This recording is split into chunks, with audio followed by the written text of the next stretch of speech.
Hello? I mean, hello. Can you hear me now?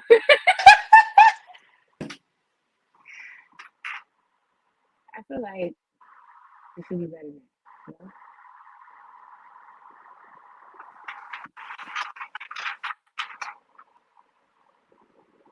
Can y'all hear me? Okay. They say y'all can hear me, so hopefully y'all can. Um, so I'm trying to tell you about me being anxious. When I'm anxious, when I feel like, oh, I don't want to go in front of people, I don't want to say my feelings, or I don't want to, um, whatever it is, whatever I'm feeling anxious about in the moment, I have to remember that I am safe. That is number one priority. I am safe. I have to ask myself questions. Am I safe? Can I identify the exits, right? Can I change my environment if I need to? I have to ask myself questions to bring myself back to the moment. Another thing I will do is I'll, I'll, um, I'll wash my hands. Or like if I'm in a heated, like maybe not an argument, but if I'm talking to somebody and they're making me feel uncomfortable and I know it's just maybe it's coming off abrasive or something and I'm starting to feel anxious, I'll start to drink water. You will see me keep taking sips. I just keep taking sips. Keep taking sips. But I'll keep taking sips if I feel like I need to come back to the moment, because if I'm starting to feel myself get triggered, which my nose will flare, I'll start to shake. If I start to feel myself shaking, then I know that my body is getting triggered, because sometimes you don't even consciously know, it's a subconscious thing. Your body is getting triggered. So if my body is getting triggered to something they're saying, and I'm noticing that by using my self awareness, then I want to do things to keep me in the moment. I mean, I am safe.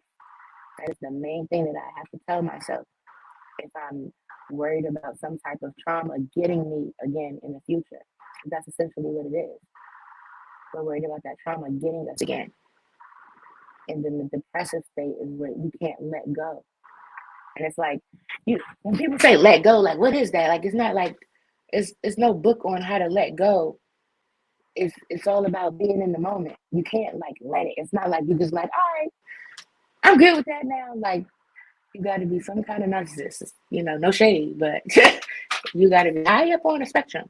And so what we want to do is balance ourselves. We don't want to be super people and no emotion, or super emotion and not, you know what I'm saying, like no boundaries. Like we want to be equal. We want to have our spiritual side and have our movement and have our um what else do we need? Like food, sleep,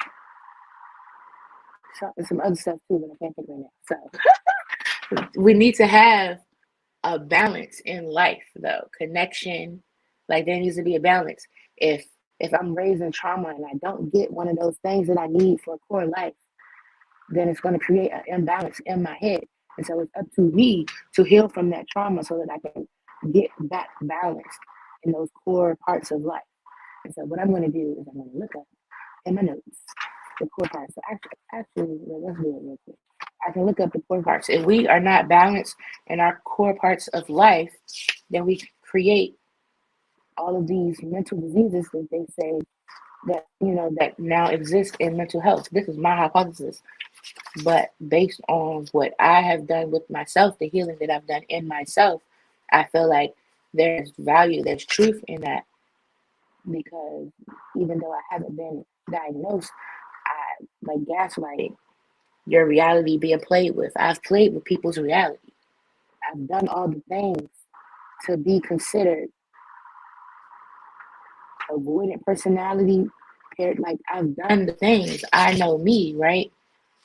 So of course, it's not labeled. It's just craziness. But somewhere in here is like the core values of life, and I feel like the secret is that because we are not balanced, maybe we didn't get the love and care we need. We didn't get that connection that we needed. So because of that, we're unbalanced somewhere. Like I feel like everything is connected. And the more that we start to look at ourselves and start to heal those things. Oh, okay, here we go. Eat, sleep, hygiene, connection, spiritual reflection and devotion, adventure, and security. So, yeah, if these things are not balanced, then it creates an imbalance in us. So, I want to show how I have gotten balanced, how I stay balanced, even when I get deregulated, my emotions will get deregulated, and then I may be in a depressive state for a little while. But it's up to me to get out of that depressive state. And so one of the things I have to do is have a plan already together. Like I need to be proactive, not reactive. So I need to know, okay, life happens, and if you get in that state, you need to decide. And the more I practice it, the quicker I'm able to do it. The quicker I'm able to release whatever it is, let go, release that energy, whatever it does not serve me. But one, we have to be aware of that. Sometimes we just think, oh, it is the way it is. And it's not. We just have to process it. I'm realizing that sometimes we don't have a place to process. We don't have a place to go and really talk about the things that bother us so that we can release it. We just hold it in, right? And so, one, I think everybody should get a podcast because you get to release that.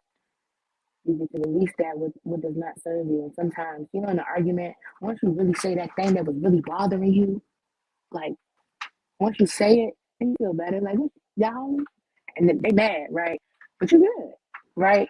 Or you got to completely remove yourself and not say that thing, but then call your bestie or something. And you still got to say it, but you control it. You have emotional intelligence around it. But either way, you have to release that. If some people don't have a place to release that. So over here at Death Row Records, right on. Over here in the Healing Network, like we are releasing stuff.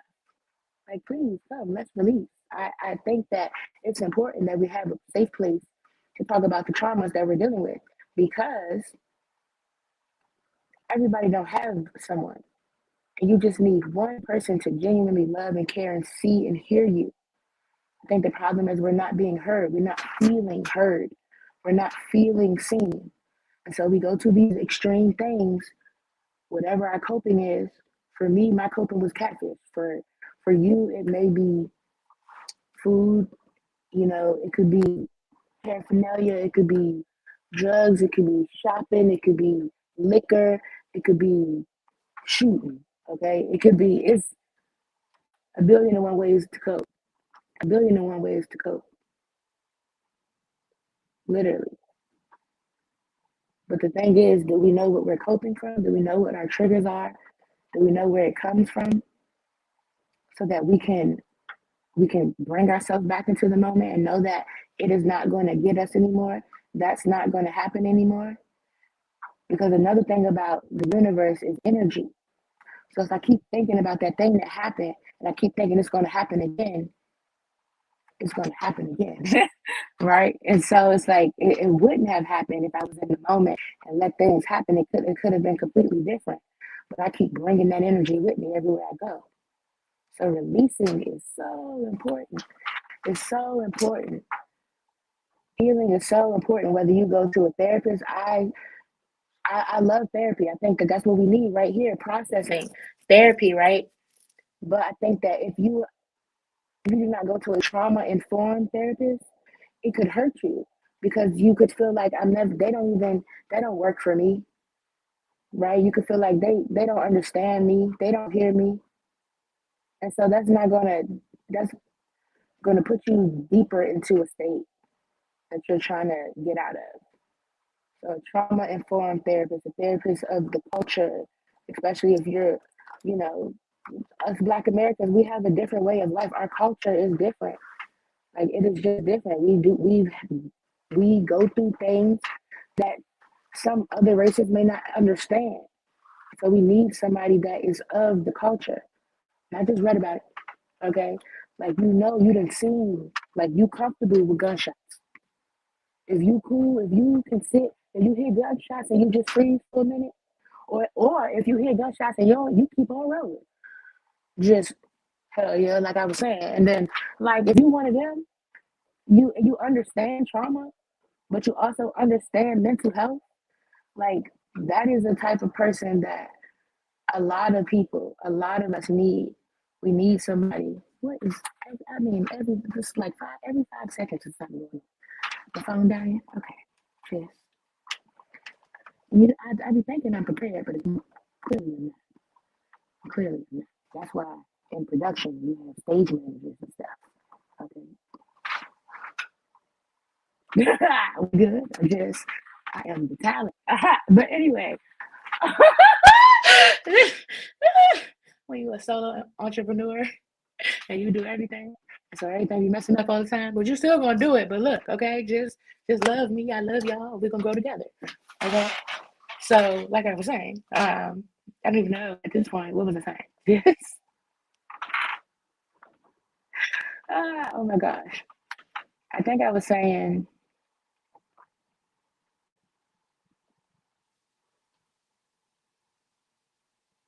hmm. What was Oh goodness, it's not like podcast where I can just rewind it back. When I go off, I veer off. That's just how my brain works, but it's okay. The borderline basis, bottom line to this is that it's a mental state, and being present is one of the most important things to the game. Like when we talk about holistic healing, that doesn't mean that you just are not for um, therapy or the science of it all, but it's more so understanding it. Once I become holistic, once I'm able to really heal myself and actually see the fruits of that labor, it's like, oh, this holistic stuff does work. Because I was on medicine. They put me on Wellbutrin and it just, like, it was nothing. So when I was a child, I was very spiritual. You know, they say she talked to herself, but I didn't realize I was talking to God. I knew that it was something there. It wasn't me. It wasn't like I'm having like a conversation with somebody, but I knew that there was always a force around me.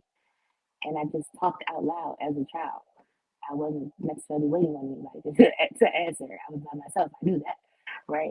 But then I got on this medicine as a teenager, and it just completely killed me. It was no thoughts. It was nothing. I was just dead on the inside. But I still had this longing. So then I stopped taking the medication, and eventually, when I got to my like rebirth, where I started to heal myself, I realized that one, it's possible to heal myself. You know, it's possible to do it without the medication. It's possible to get my levels together by breathing, by going out into nature. Like these things are actually possible, but I have to be consistent and I have to put in the effort.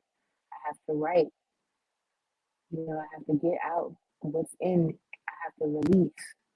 I can't just let the day go by every single day and not release what's hurting me, what happened to me, what made me feel uncomfortable, what made me feel happy. I need to celebrate myself, right? I can't just let days go by where I give everybody else a piece of me, but I don't give myself a piece of me. So every day, have you done some healing today?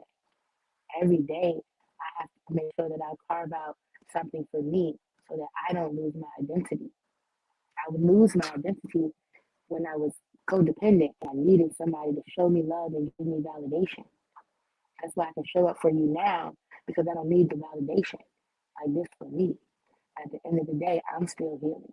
So this is my record, right? I was here doing it in real time, right? Like, so it took a while of being consistent, writing, journaling, reading, reading, reading, like just reading all the time, reading because I have to understand myself.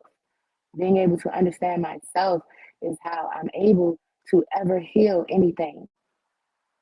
Having that awareness, right? And having awareness is not easy because You don't just get it. Like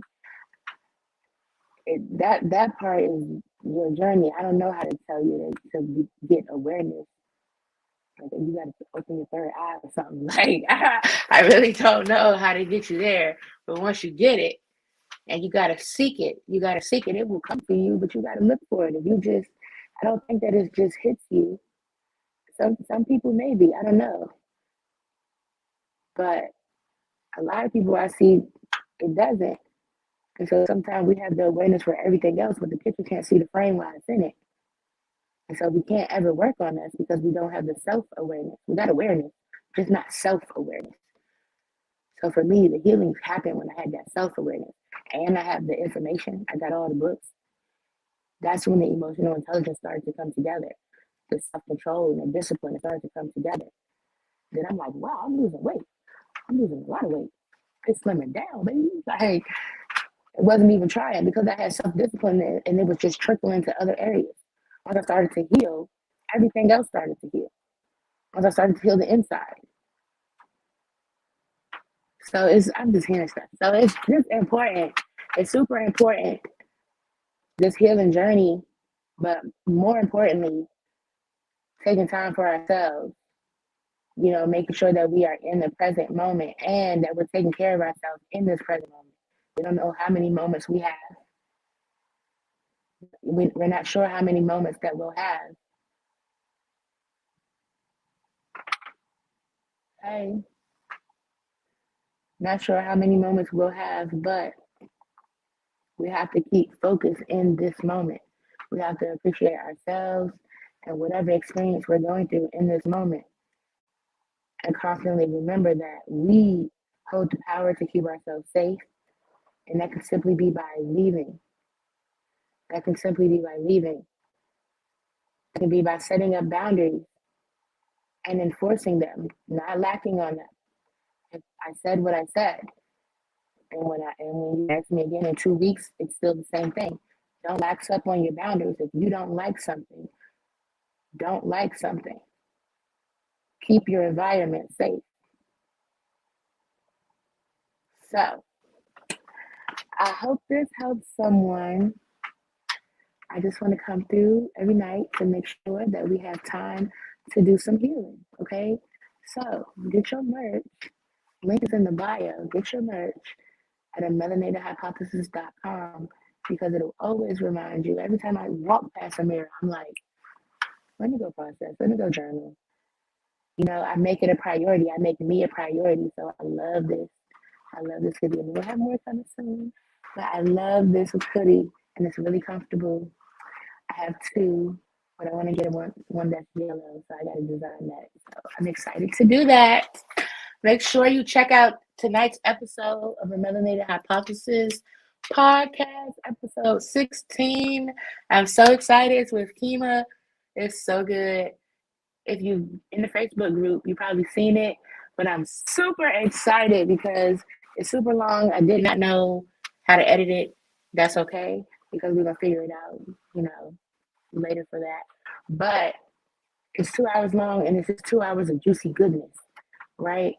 So if you are really working on yourself and on a journey to self-discovery, episode 16, I'm telling you, woo, this interview is so good. Oh my gosh. And I'm just proud. I'm just proud of us because we are moving in the right direction. We're all healing. I'm glad that you're here.